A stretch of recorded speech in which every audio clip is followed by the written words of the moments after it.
Carlo Acuti était un jeune homme qui, par sa vie pleine de foi et de dévotion, a réussi à impacter le monde de manière unique et profonde.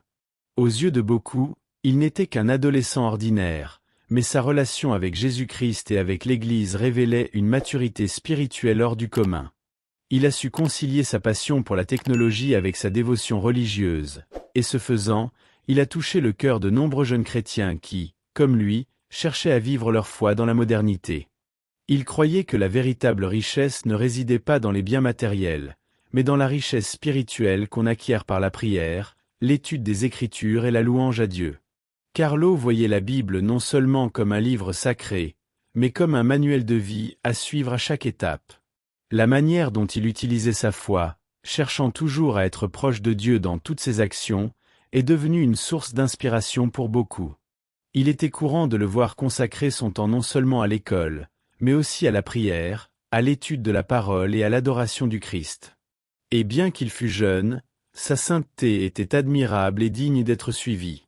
L'exemple de Carlo nous pousse à réfléchir sur la manière dont nous vivons notre propre foi. Lui, par son engagement profond, nous invite à nous demander, accordons-nous à notre spiritualité la valeur qu'elle mérite? Intégrons-nous réellement notre relation avec Dieu dans notre quotidien, ou nous laissons-nous submerger par les distractions du monde moderne? Il nous enseigne que, même avec la pression de la vie contemporaine, la véritable joie provient de la communion avec Dieu. Et si nous y réfléchissons, cela ouvre un questionnement sur la manière dont la foi peut être vécue de façon plus profonde et accessible pour les jeunes chrétiens, même dans une époque où la technologie et les distractions sont omniprésentes. Carlo Acuti a vu la technologie d'une manière différente de la plupart des jeunes. Il ne la considérait pas comme une distraction ou un obstacle à sa foi, mais comme un outil puissant qui pourrait rapprocher les gens de Dieu. L'un des plus grands legs de Carlo a été la création d'un site web où il a documenté des miracles charistiques du monde entier. Ce site a non seulement partagé des témoignages de foi, mais a également rendu ces miracles accessibles à tous, notamment aux jeunes qui, de nos jours, sont de plus en plus connectés à la technologie. La véritable génialité de Carlo résidait dans le fait qu'il ait compris que la technologie, lorsqu'elle est utilisée avec un but élevé, peut être un grand allié dans l'évangélisation. Il savait que de nombreux jeunes étaient éloignés de l'Église et de la Bible, mais qu'ils étaient toujours en ligne. Alors il s'est dit, et si nous pouvions leur apporter la foi là où ils se trouvent? La création de ce site fut une manière de montrer que la foi et la spiritualité n'ont pas besoin de se limiter à l'environnement de l'Église, mais peuvent être vécues dans le monde numérique, partout et à tout moment. Pour les jeunes chrétiens d'aujourd'hui, l'idée de Carlo est plus pertinente que jamais. Dans un monde de plus en plus numérique, il est essentiel de se rappeler que les outils technologiques peuvent être utilisés pour le bien. Si vous avez un smartphone ou un ordinateur, vous pouvez les utiliser pour étudier la Bible, suivre des sermons en ligne ou même participer à des cultes virtuels. Il n'est pas nécessaire de renoncer à la technologie, mais de l'utiliser comme un pont pour renforcer votre foi, et c'est exactement ce que Carlo a fait. Il nous enseigne que la foi peut être moderne et accessible, sans perdre de son essence. Après la mort de Carlo Acuti, un phénomène curieux et extraordinaire a attiré l'attention de beaucoup. Un pétale de rose a été trouvé, incroyablement préservé, dans sa tombe.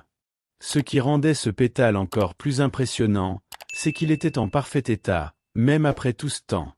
Cet événement a été interprété par beaucoup comme un signe de sa sainteté, accompagné d'une analyse scientifique qui a confirmé sa préservation. Pour les chrétiens, ce phénomène est vu comme une manifestation divine, une sorte de confirmation que Carlo, désormais béatifié, est au ciel en train d'intercéder pour tous ceux qui font appel à son intercession. La science peut peut-être tenter d'expliquer ce phénomène de manière rationnelle, mais pour ceux qui ont la foi, il ne fait aucun doute que cet événement miraculeux a une explication plus profonde. Le pétale, qui est resté intact pendant si longtemps, est devenu un symbole de la vie de Carlo, une preuve tangible de sa sainteté et du pouvoir de la prière. En observant ce phénomène, beaucoup se souviennent que Dieu peut se manifester de manière extraordinaire et inattendue, et que sa présence peut être trouvée dans les moindres détails, même dans un simple pétale de rose. Mais ce phénomène ne doit pas être vu seulement comme quelque chose qui est arrivé à Carlo. Il nous pousse à réfléchir sur notre propre foi et sur les signes que Dieu nous envoie dans notre vie quotidienne. Sommes-nous attentifs à ces petits miracles qui se produisent autour de nous? Sommes-nous capables de percevoir l'action divine dans des moments inattendus? Le pétale de rose nous rappelle que, si nous avons des yeux de foi, nous pouvons voir la beauté et la présence de Dieu dans tout, même dans les choses les plus simples et petites. Cela nous invite à réfléchir sur la manière dont nous pouvons nous connecter au sacré dans notre vie quotidienne. Carlo Acuti a toujours cru que la prière était la clé d'une vie pleine de foi. Pour lui, la prière n'était pas seulement une habitude ou une pratique religieuse, mais une conversation constante avec Dieu, un moment d'intimité et de remise. Il comprenait que la véritable force vient d'une relation directe avec le Christ, et que, quelles que soient les difficultés, c'est dans la prière que nous trouvons du réconfort, de la direction et la force nécessaires pour affronter chaque défi. Il nous enseigne que la prière doit être le fondement de nos vies, quelque chose que nous pratiquons non seulement en période de besoin, mais comme une pratique continue de foi et de dévotion. Lorsque nous rencontrons des difficultés, comme des maladies ou des problèmes dans notre travail, la prière devient encore plus essentielle. En priant, nous ne faisons pas seulement une connexion avec Dieu, mais nous nous renforçons spirituellement pour faire face aux tribulations de la vie. Carlo a démontré cela de manière admirable dans sa propre vie, notamment lorsqu'il a lutté contre la leucémie. Même sur son lit de mort, il ne s'est pas éloigné de Dieu, mais est resté ferme dans sa prière, offrant ses souffrances en union avec le Christ. Souvent, les réponses à nos angoisses viennent lorsque nous faisons une pause et écoutons Dieu dans la prière.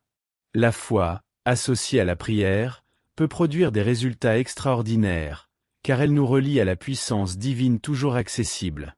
Carlo Acuti, bien qu'il soit parti trop tôt, continue de toucher les vies de nombreuses personnes, non seulement par son exemple de sainteté, mais aussi par la force de son intercession. Ceux qui s'adressent à lui en prière rapportent des expériences de foi et des miracles, témoignage de la puissance de son intercession auprès de Dieu. Comme il le faisait de son vivant, cherchant toujours à se rapprocher du Christ, Carlo, maintenant bienheureux, continue d'intercéder pour ceux qui l'invoquent avec foi.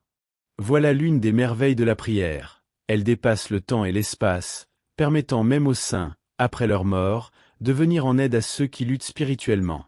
L'intercession des saints peut sembler difficile à comprendre pour ceux qui ne sont pas immergés dans la spiritualité chrétienne. Cependant, il est important de se rappeler qu'ils sont des exemples vivants de la façon dont la foi peut transformer nos vies. Carlo, par sa dévotion à la prière et à l'étude des Écritures, a montré au monde que la vraie sainteté réside dans l'accomplissement de la volonté de Dieu en tout. Lorsque nous cherchons son intercession, nous nous connectons à une âme qui a vécu de manière exemplaire et qui, désormais en présence de Dieu, est capable d'intercéder pour nous de façon unique. Il nous rappelle que la prière n'est pas seulement un acte individuel, mais une action qui résonne, qui se diffuse et transforme des vies. Alors, une question se pose. Cherchez-vous l'intercession des saints dans votre vie?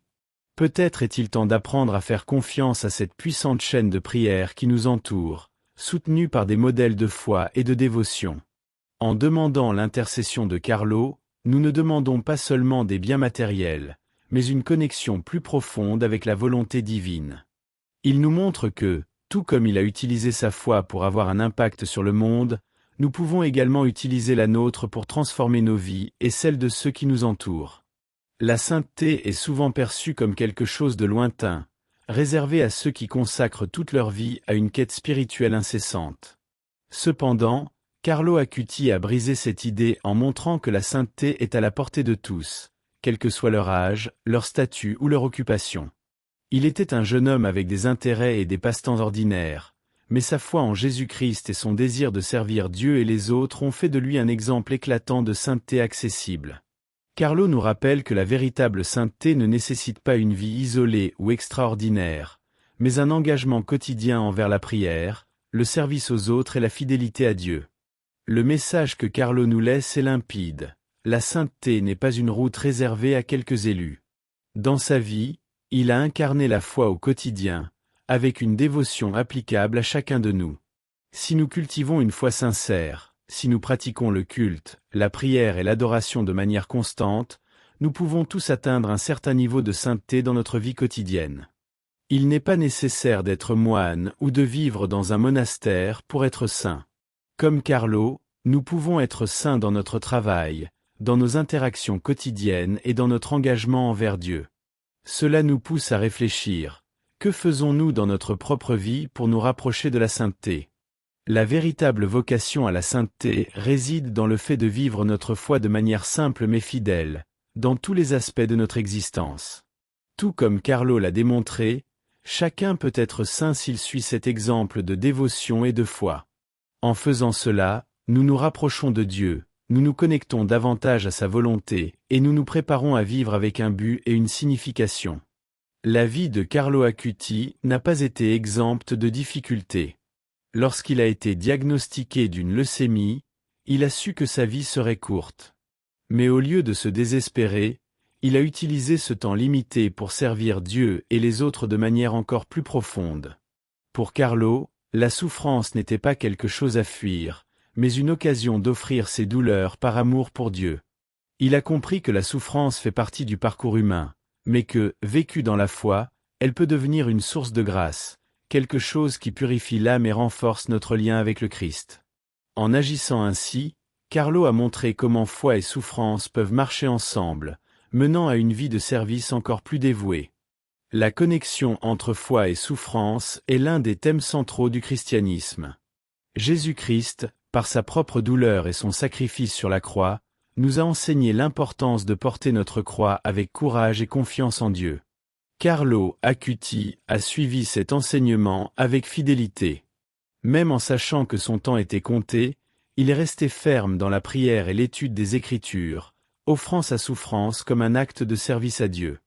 Il nous apprend qu'en temps de douleur, nous pouvons trouver sens et but si nous restons fidèles et confiants en Dieu. Et nous, comment gérons-nous la souffrance? Voyons-nous nos difficultés comme des opportunités pour grandir dans la foi et servir Dieu de manière plus intense? Carlo nous défie d'affronter nos propres croix avec courage et foi. Lorsque nous traversons des moments difficiles, nous pouvons chercher de la force dans la prière et l'adoration, sachant que, comme Carlo, nous pouvons offrir nos douleurs à Dieu et les transformer en un service qui lui plaît. En faisant cela, nous sommes capables de vivre de manière plus pleine et chrétienne, laissant un héritage de foi et d'amour.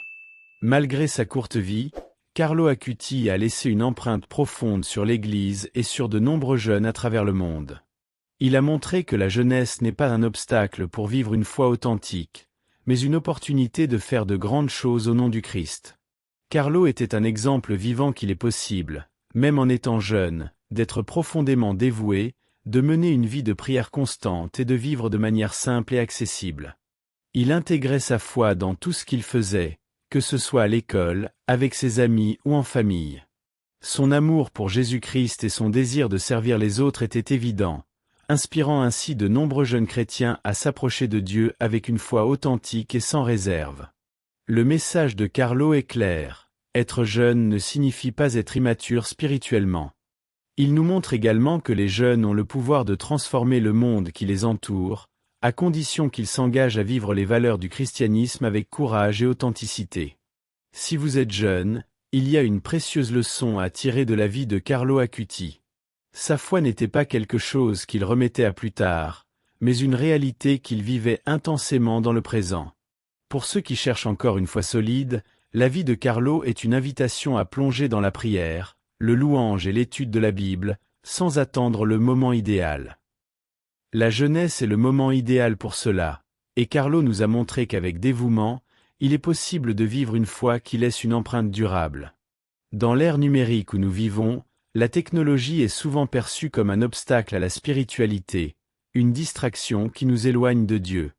Pourtant, Carlo Acuti a démontré que la technologie peut être utilisée positivement pour rapprocher les gens de Dieu et renforcer leur foi.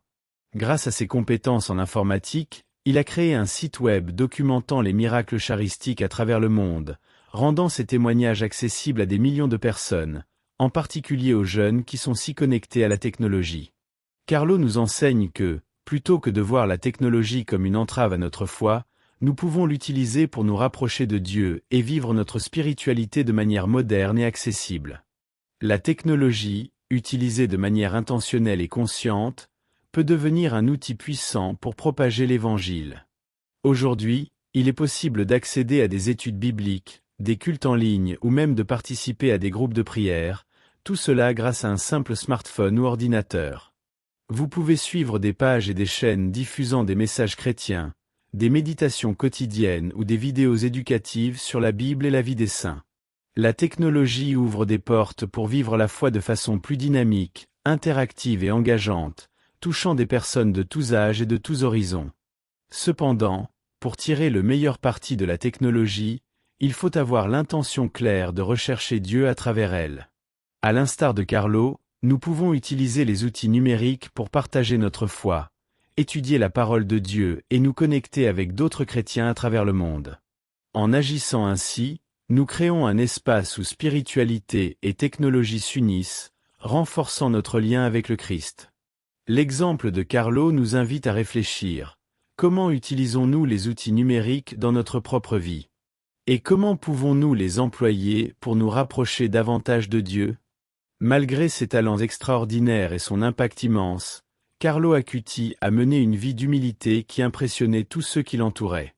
Il ne s'est jamais laissé emporter par la renommée ou l'admiration qu'il recevait pour son intelligence ou sa capacité à utiliser la technologie au service de la foi. Carlo savait que tous ses talents et réalisations étaient des dons de Dieu. Par conséquent, il s'efforçait toujours de rendre gloire à Dieu dans tout ce qu'il entreprenait. Il n'a jamais utilisé ses compétences pour se mettre en avant ou rechercher des éloges, mais pour servir les autres et rendre l'Évangile plus accessible, notamment aux jeunes. Son humilité reflétait sa profonde compréhension que la véritable grandeur réside dans le service aux autres, et non dans le fait d'être servi. Carlo nous enseigne aussi qu'en vivant avec humilité, nous pouvons établir des connexions plus profondes avec les autres. Il ne se retranchait pas dans sa sainteté, mais interagissait avec tout le monde avec simplicité et générosité. Toujours prêt à aider, écouter et partager sa foi, il incarnait la bonté chrétienne. Son humilité nous pousse à réfléchir. Comment traitons-nous les autres dans notre vie quotidienne?